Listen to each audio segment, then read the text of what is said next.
Bata pa lang po ako, nakakita ko ngayon. Isa pa! Isa pa! Isa pa! Isa pa! Isa pa! Nako. Alam mo, sumusobra na kayo eh. Grabe na nga yung lineup natin, nagre-request ba kayo ng isa pa? Sir Glock, maraming salamat po. Maraming salamat SB19, maraming salamat. Thank you so much!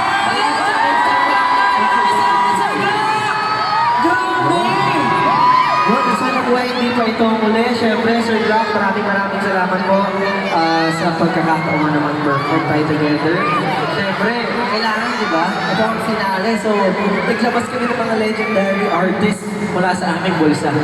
Alam niyo ba, na rehearsal pa lang, sobrang excited na